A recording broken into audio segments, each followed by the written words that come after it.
எல்லை காவலன் வனச்சாமி மாவீரன் வீரப்பனாரை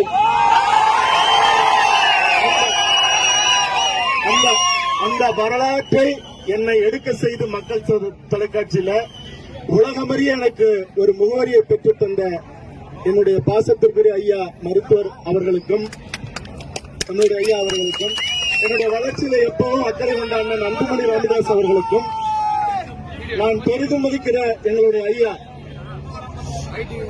வன்னியர் சங்க தலைவர் ஐயா அவர்களுக்கும் கூடியிருக்கிற எனது உயிருக்கு நிகரான உறவுகள் உங்கள் அனைவருக்கும் வணக்கம். நான் இந்த எல்லாருக்கும் ஓடி ஓடி போறான். நீங்க திருப்பி சேர்லைக்கு ஓடி போராடிப்பேன், அதாவது ஜல்லிக்கட்டுக்கு போயிருப்பேன், நெய்வேலிக்கு போயிருப்பேன், கதிராமங்கலம் நெடுவாசலுக்கு போயிருப்பேன். எல்லாத்துக்கும் போனாலும் கூட நான் பிறந்த என்னுடைய வேறான என்னுடைய சமூகம், என்னுடைய வன்னியர் சமூகத்துக்கு ஒரு பிரச்சனை, அந்த வேருக்கு ஒரு சிக்கல் இன்னைக்கு இல்ல நாளைக்கு இல்ல, என்னைக்கும் அந்த வேருக்கு வெடி வைக்கிறவன அடியோட சாய்க்காம ஓட போறது இல்லைங்கிற ஒரு முடிவோடு தான்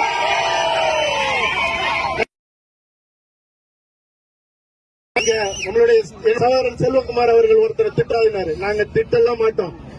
அதாவது நாங்க திட்டுற கூட்டம்லாம் இல்ல, பேசுற கூட்டம்ல. மண்ணுக்கும் இனத்துக்கு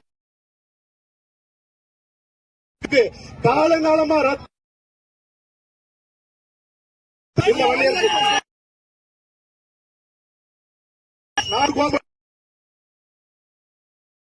முதல்ல அதிகாரத்தில் மூணாவது முறை விட எங்கள் அக்னி கலாச்சாரத்தை இடம்பெயர் செய்து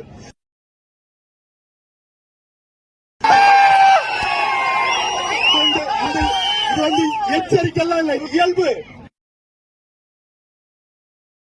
இருக்கேன்.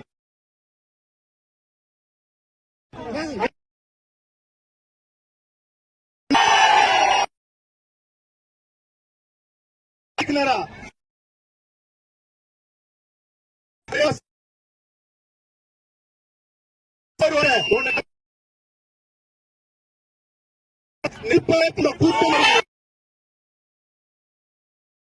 இப்ப நீங்க இருந்த நிலையில ஒரு நாளாக திரண்டு வருது 10.5 சனி பேர். அப்படி இல்லைன்னா நாங்கெல்லாம் ஒரு கட்டளை இடும்போது ஒட்டுமொத்த சமூக இன்னைக்கு நாங்கள் வைக்கிறத நாங்களாக பெற்றுக்கொள்ள ஒரு சூழ்நிலை உருவாயிருங்க.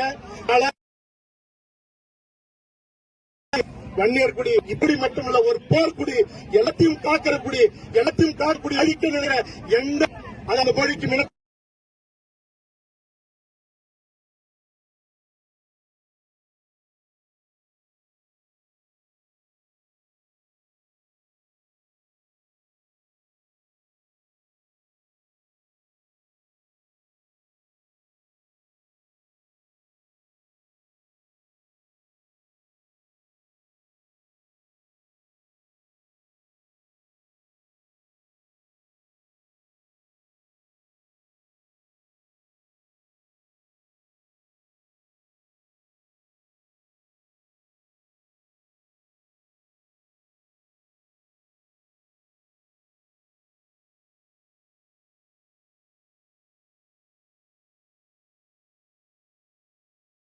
அனைவருக்கும் மருத்துவர் ஐயாவின் சார்பாகவும் மருத்துவர் சின்னையாவின் சார்பாகவும் முதல் கண் வணக்கத்தை தெரிவித்துக் கொண்டு, இன்றைக்கு ஒற்றுமையே பலம், ஒற்றுமையே வெற்றி என்ற முழக்கத்திற்கு ஏற்பால் போல்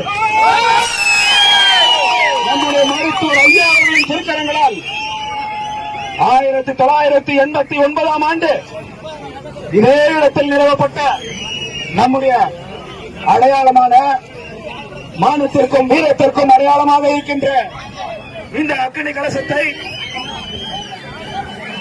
சாலை பரிவாக்கத்துக்காக தூக்கிவிட்டு மீண்டும் வைக்க மறுத்த நேரத்தில் இன்றைக்கு மீண்டும் நம்ம இங்க வைக்கிறோம் சொன்னா நம்முடைய ஒற்றுமைதான் இந்த வெற்றிக்கு காரணம்.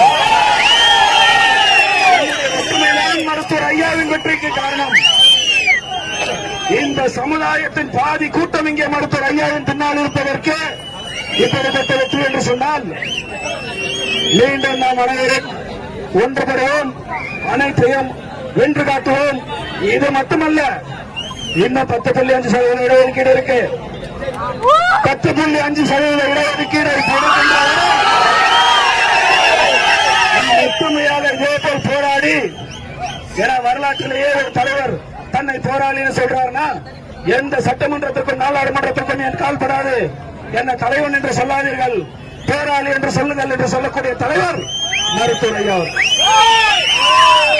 மனத்தை பலப்படுத்துவோம், வென்று காட்டுவோம். வாழ்க வன்னியர் சங்கம், வாழ்க மருத்துவர் ஐயா,